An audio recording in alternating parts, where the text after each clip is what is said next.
So yon mga bossing ko, bali magandang umaga nga pala sa inyong lahat. Bali gusto ko nga lang po paalala sa inyo ulit, keep like and share and comment sa lahat ng mga vlogs natin para mapasali ka doon sa ipamimigay natin sa sakyan mga boss.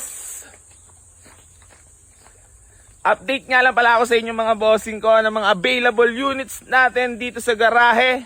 So ayun mga boss, eto nga pala yung ating Mitsubishi Montero na napakarumi. So hindi pa nakakaruwas yan, 2009 model GLS SE mga boss, 4x4 diesel engine, 7-seater automatic transmission mga boss. Ibibigay ko na lang yan ng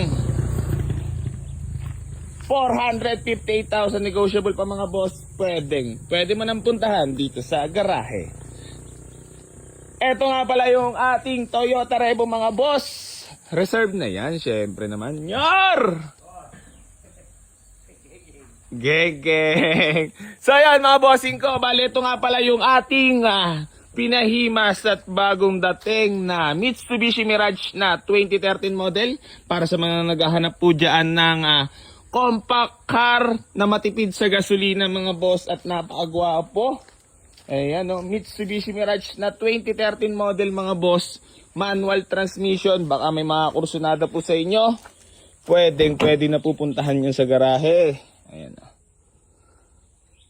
So, ayan. Bali, pinapinturahan natin itong mga boss. Tapos, ayan, binapping. Kaya sobrang kinis at sobrang gwapo ng mga boss. Eto, ibibigay ko na lang mga bossing ko ng 238,000 negotiable pa mga boss. Pwedeng namang pasayo tong Mitsubishi Mirage natin na 2013 GLX mga boss. Manual transmission.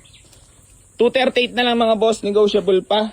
Then itong ating Honda Civic Bigote mga boss na automatic transmission. Ito mga bossing ko, ibibigay na lang natin ng 158,000 mga boss, negotiable pa tayo dyan. Ito nga pala yung ating Ford 2012 model automatic transmission mga boss. Urig pa yung pintura na yan to. Lata, all the wings. Ayan o.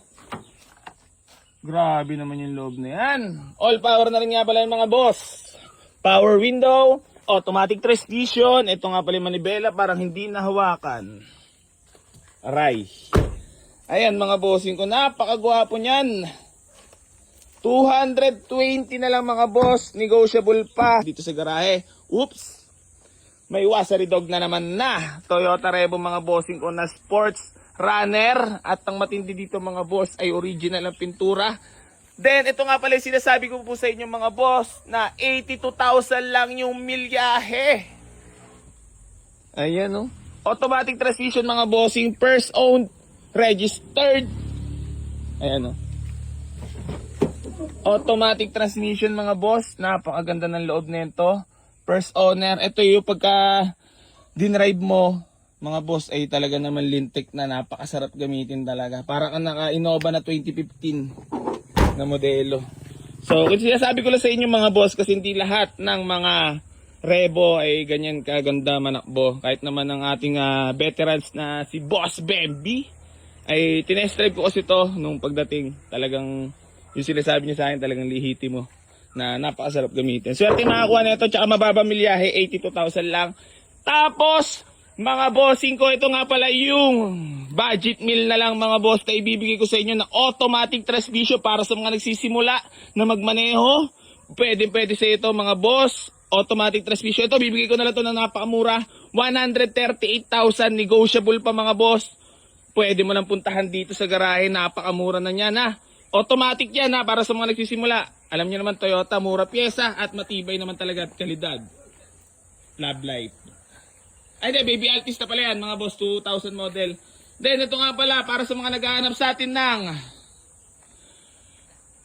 Honda Civic Bigote mga boss na automatic transmission na presentable na budget meal. Ito mga boss, ibibigay ko na lang to ng 155,000 negotiable pa mga boss. Dito na tayo mag-negotiate para ma-check mo rin muna yung unit. So, ayan ha. Automatic yan mga boss. Power window. Good shifting, walang delay. Registrado mga boss. Napakalamig ng pintura. Ay, napakalamig na aircon. Ayan, registered. Hanggang next year yan mga boss. Then, Eto nga pala yung ating Toyota Vios mga bossing ko na 2003 model para sa mga naghahanap sa atin dyan ng G variant. Ayan, no, napakagwapo niyan mga boss Mapapasaya na to mga boss. Ito, ibibigay ko na lang ng napakamura mga boss. 185,000 negotiable pa mga boss. Alam niyo naman pag G variant medyo mataas talaga. At digital gauge na nga pala itong mga boss. Nakatint na rin yan. Presentable yung pintura. Bigay ko na lang ng napakamura. 185 na lang mga boss. Negotiable pa. Tapos itong SR body. Yung nag-chat sa akin na dati may-ari. Boss, punta mo lang at nandito lang. Eto, yung napakagwapong Ford Fiesta natin mga boss na 2014 model. Automatic transmission yan mga boss. Registrado hanggang next year 2027. 100k lang yung mileage mga boss. Eto, ibibigay ko na lang ng 220 mga bossing ko. Negotiable pa yan Tapos ito nga pala yung ating Ford Fiesta mga boss na 2011 model. Manual transmission mga boss at napakagwapo naman talaga. Ayan white plate registered mga boss. 155,000 negotiable pa. Puntahan mo na dito sa garahe. Then ito nga pala yung ating Mazda 3 na 2007 model. Automatic transmission mga boss. Ayan Presentable ang pintura niyan mga bossing ko. Ito ibibigay ko na lang to ng 155,000 negotiable pa mga boss. Meron ka ng Mazda 3 na 2007 model. So maayos na maayos ang loob niyan mga boss. Talaga naman kung first car mo i-shoot na shoot to. Ayun 155,000 na lang mga boss, negotiable pa. So ayun, bali marami pa tayong mga inihimas na unit mga boss. Ito pa lang yung dumating, yung Mirage, yung Fiesta, ito. Mga bagong himas yan mga bossing ko. So gusto ko lang ibatiin sila Luward, sila Kuya Germs sa paghihimas ng ating mga units. So ayun, bali hanggang dito na lang. Maraming salamat sa lahat na patuloy na sumusuporta dito sa Boy AC Garage. At hindi pa rin po ako magsasawang tumulong sa lahat naman ang arap magkaroon ng sasakyan. Geng! Yar!